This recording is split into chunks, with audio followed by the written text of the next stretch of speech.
We're hitting the road once again this week to find the most amazing people, places, and destinations we can find. I'm Travis Culver, and this is Love Where You Live. Kenton Lee of Because International in Nampa, Idaho is making an impact all around the world. She saw the value that this shoe held for her kid. And that hit home. We visit Frankie's Java in Meridian, Idaho, and Lisa shows us how she makes her one-of-a-kind Ego Boost Mexican hot chocolate. No wonder that's so popular. That's delicious. It is like chocolate coffee goodness. And you don't have to travel very far to try legit Belgian waffles at Waffle Me Up. There's no machine here doing it for me. I'm doing all fresh rolls.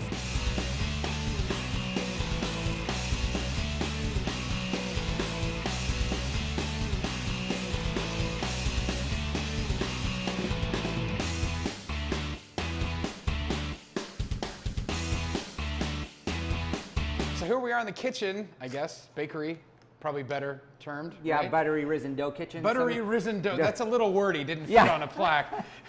Here at Waffle Me Up in downtown Boise. Now this is Hector and his lovely wife, Josie. Yes, that one. And what they're doing right now is they're rolling the dough. They actually weigh it. Why do you weigh it?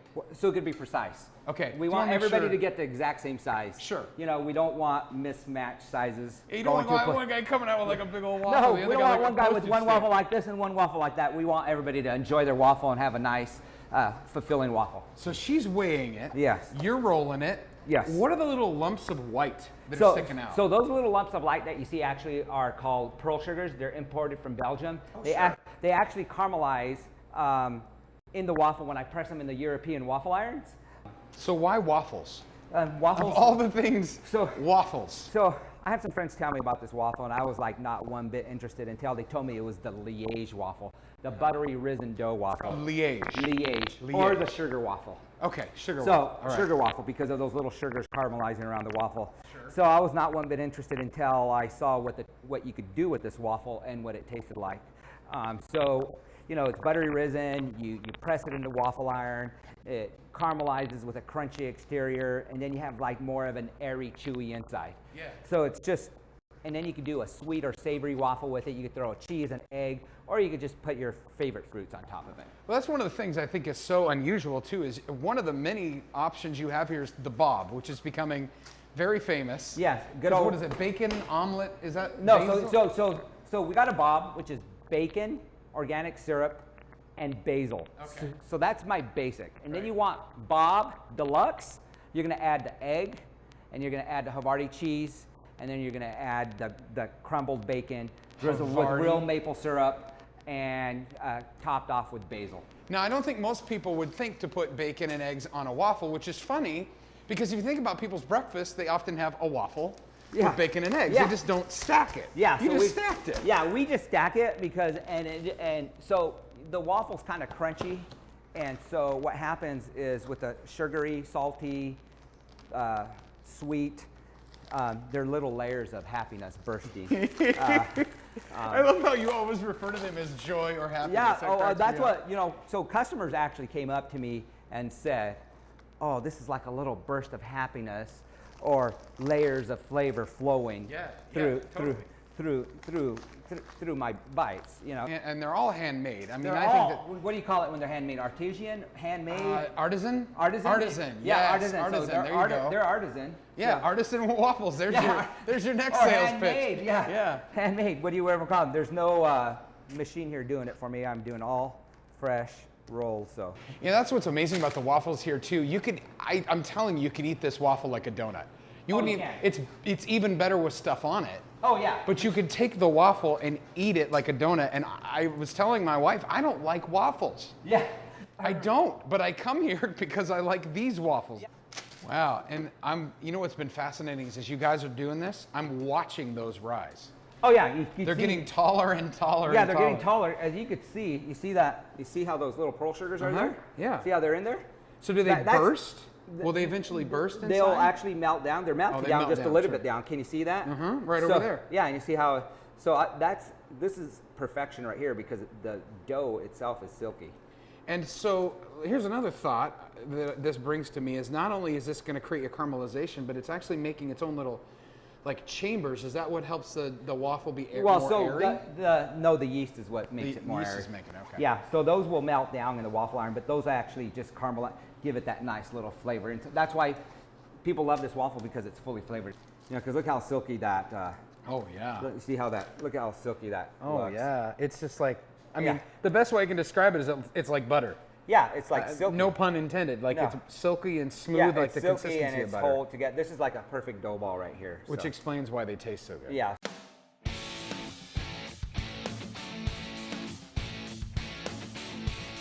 I had Bob's Deluxe, and it was my first time having this, so it was like a mixture of bacon, syrup, basil, egg on your waffle. Amazing. I had the strawberry waffle supreme. I don't know what it's called, but it's yummy. I thought it was really good. I got the Bob Deluxe. Just how I imagined waffles when I was a little child growing up. All right, waffle me strawberry for Travis. My gosh, that looks Awesome. amazing. Enjoy that. Let me know if you need anything else. I totally will. Thank Awesome. you. Look at this. This My is pleasure. the waffle. What'd you call Waffle me strawberry. it? Waffle me strawberry. You got Nutella, strawberry, chocolate. Chocolate from Chocolate Bar right up the street here. Shavings of a real chocolate, and a little raspberry coulis right on there. Handmade from Brent Southcombe, renowned chef from Australia. And some maple syrup. Oh yeah, yeah. Oh man. Yeah, there we go. Enjoy. Here we go. I am so excited. I've wanted to try this one.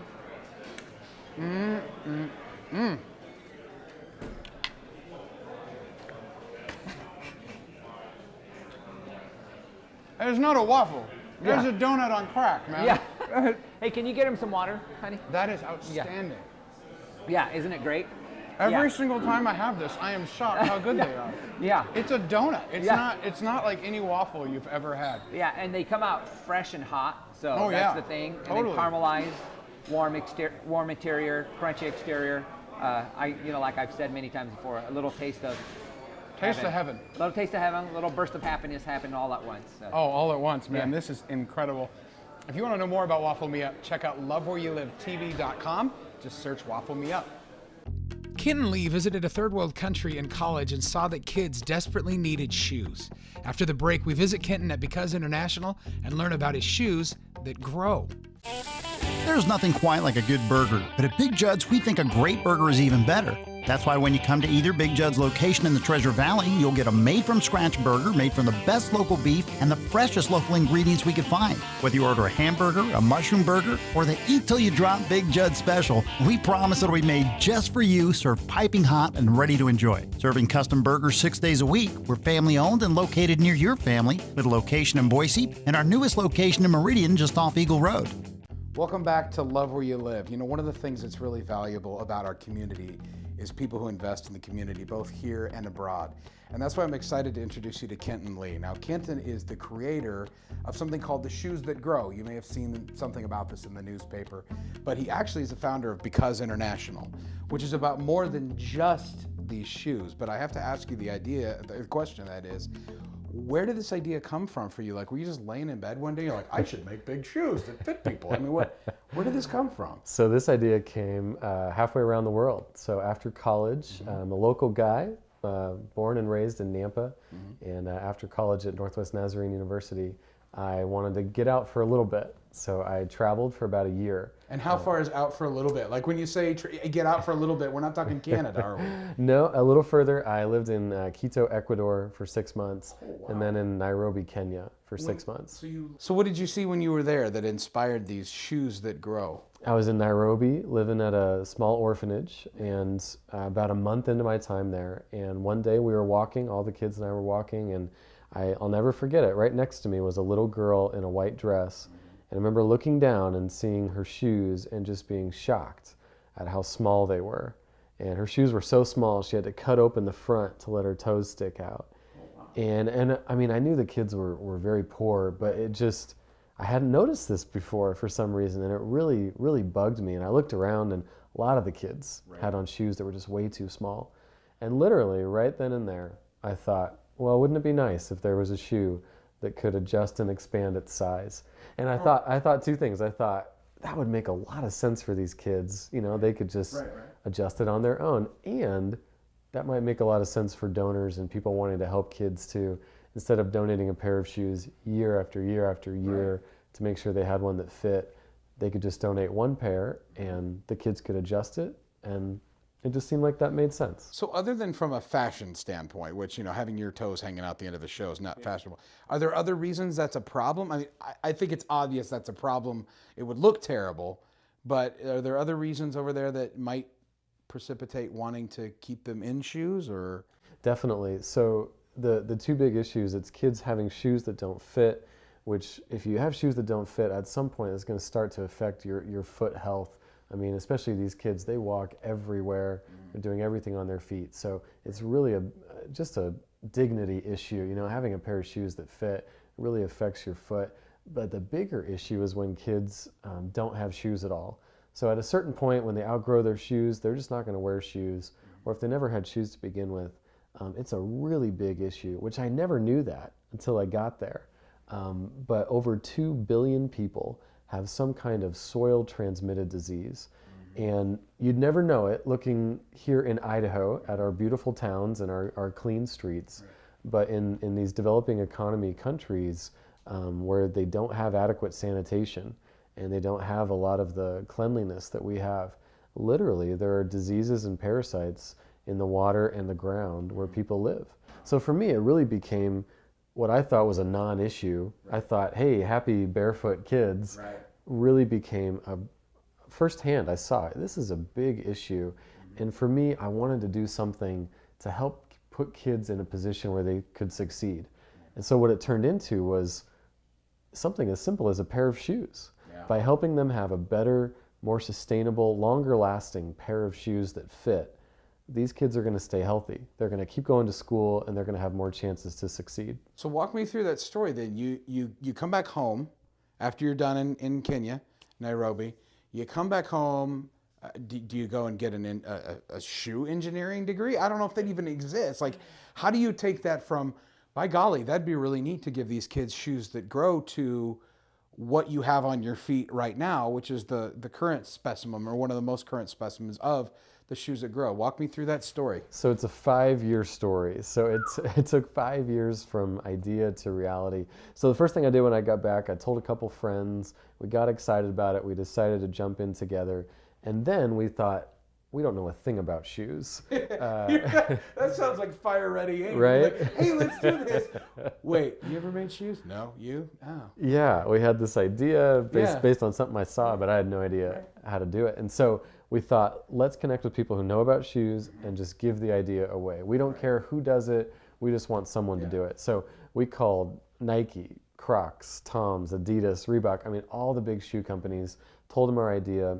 They all said no. They all said they didn't want to be involved. We finally found this great little company that had just started in Portland. And Shoe Mecca. Shoe Mecca. Portland is like Shoe Mecca. I don't know what the deal is. But some former Nike guys that started their own company to help people make a prototype for shoes. So about 1.5 years ago, I got the first batch of 3,000 pairs, the official first batch, and they lived in the guest bedroom of our house. Describe that moment to me, like walking into the first school, walking into all of those schools, and handing out these shoes and realizing 3 years earlier, I think roughly, this had been a dream, and here you are realizing that dream. What was that like for you in that moment? And a parent, a mom, walked up to me, and I was showing it to her and explaining it, and she had one of the kids in the classroom, and she just started tearing up, because she could not believe how solid, how sturdy, how sustainable it's going to grow. She saw the value that this shoe held for her kid. Wow. And that hit home. Yeah. People buy shoes for something specifically. They don't just go to your website and give you $15 and you just ship those shoes off to somebody. Like, they buy them for something that they're going to use them for? So they could do it a couple of ways. So some people are either with a church or an organization, and they're traveling, they got a trip coming up, they're going to be working with kids. Sure. They can buy the shoes, we'll ship it to them, and they can take it with them on their trip. So we can fit 50 of these, 50 of these in a big duffel bag. Every one of these shoes comes with this drawstring backpack. So 50 backpacks, 50 pairs of shoes, all in this big bag. So every kid, every adult, everybody in between that gets a pair of these shoes in a third world country gets a little backpack too. They get a little backpack too. Yeah. Wow. And it all weighs under 50 pounds. Yeah. So really easy to check onto a plane, take it with you when you travel. So what's the other way? Yeah, so some people don't travel then, like not everybody's going to Africa this summer. So we have tons of groups that we work with who are either traveling or they're just located in a country where there's a lot of need. And so people can just go onto the website. They could help fill a duffel, is what we call it. Okay. So they can kind of help fill So somebody you can else's go on the duffel. site and help. Yeah, you totally Even though could. you may not have a specific place you want to send it, you can help make sure they make it somewhere. And we've got different areas of the world highlighted on our website. You could choose an area of the world and see which organizations are currently trying to fill a duffel to get shoes to their kids, and you could be a part of it. If you want to know more about Because International, the shoes that grow, check out lovewhereyoulivetv.com and just look under destinations. Frankie's Java in downtown Meridian started out of hardship, but is now becoming a downtown hotspot. One of the things you find yourself doing all the time around a house, it seems, is replacing your blinds. I don't know how these things break on their own, but they seem to somehow break all the time. This is Michael Kuhn with Treasure Valley Remodel and Restoration, and when you go to replace a blind, it's a pretty simple thing, but there's a couple things you got to keep in mind, right? What are those things? Well, the first thing you need to make sure is that you measure correctly. Okay. A lot of people just take one quick measurement and they just don't measure correctly. So make sure usually at the top, right? Yeah, They just measure where the little header thing is. Make sure you measure the top, the middle, and the bottom, and run your tape measure straight across. Don't go on an angle. Okay. Give the exact measurement to the person cutting the blinds. Okay, because when you get there, they're going to take your measurement and they're going to make them shorter for you automatically. Because they're trying to make a little bit of tolerance for the on inside each of side. your windowsill. Okay. Correct. So what you want to do then, though, is give them the most narrow measurement of those three? Correct. Is that correct? 3 measurements, give them the smallest one, they'll figure it out for you. One last quick thing for you. A lot of times when you buy these blinds, they're often for really wide windows, and they'll come with 1 or 2 center supports. Do those really matter, or can we just slap these babies in there, lock them down, and walk away? Issue with a window blind that's more than about 3 foot long is they will naturally sag, especially over time. Initially, it's going to be fine. Right. But as the time goes past, the middle sags, and then they'll literally fall right out of the brackets. So listen, if you want any more tips like this on repair inside or outside your home, and more great tips from Treasure Valley Remodel and Restoration, just visit lovewhereyoulivetv.com.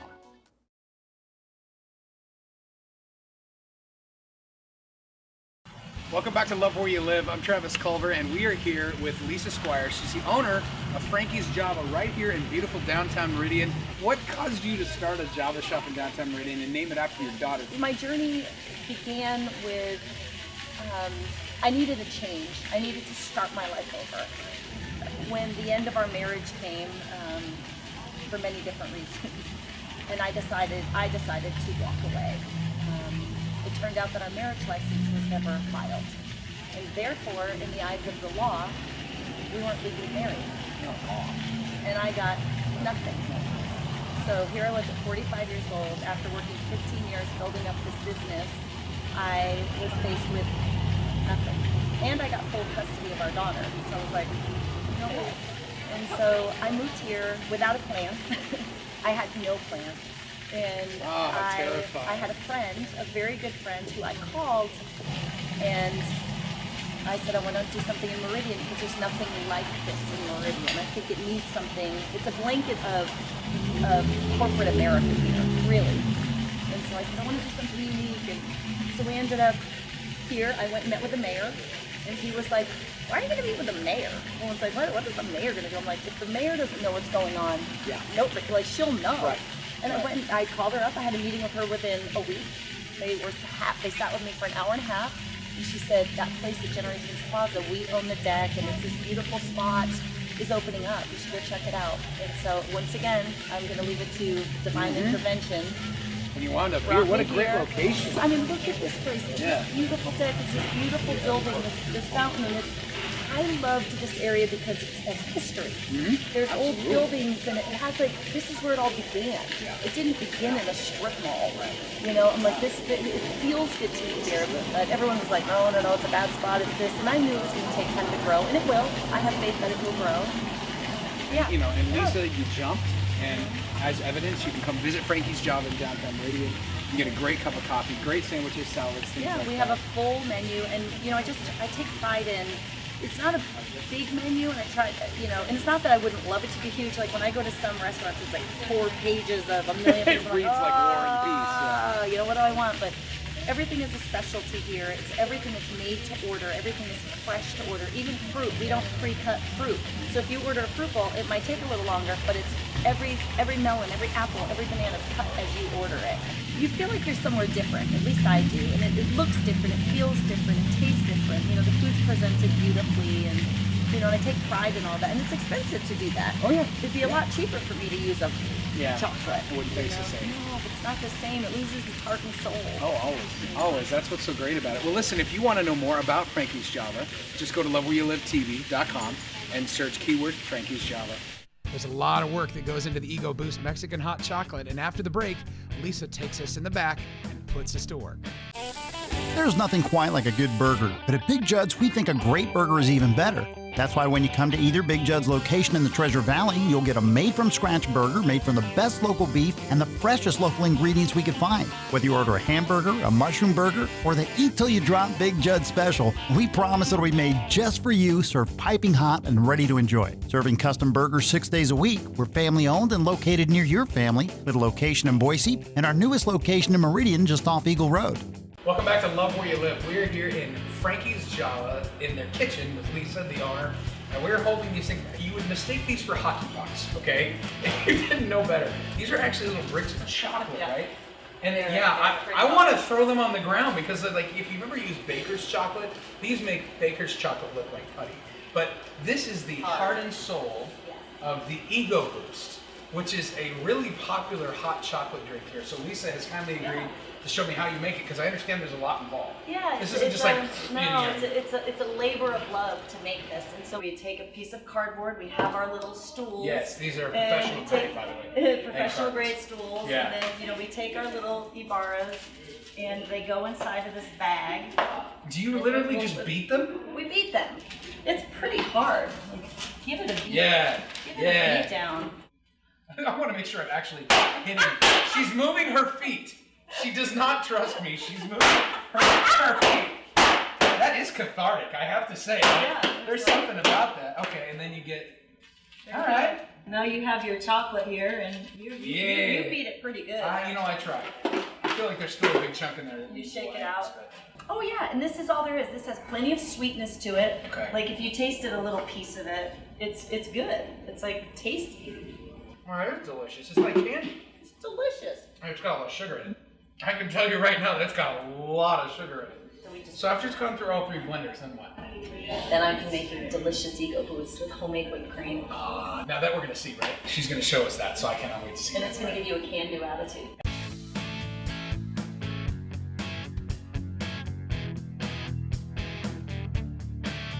And then we make our homemade whipped cream. Really? Big vats of homemade whipped cream.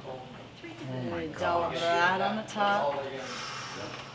And it gets a little bit of cinnamon sprinkles on the top. Oh my gosh. No wonder this drink is so popular. That is a very, very popular drink called the Ego Boost. Would you like to taste it? I would love to taste like this. Gotta get a little whipped cream in there though. Oh yeah. No wonder that's so popular. It's delicious. That is like chocolate coffee goodness, man. Highly addictive. Mm-hmm. So I'll see you tomorrow? Yeah, probably. At the same time. So if you want to know more about this, maybe pick up your own Ego Boost next time you're in Meridian. You can learn more at lovewhereyoulivetv.com. Just look up Frankie's Java.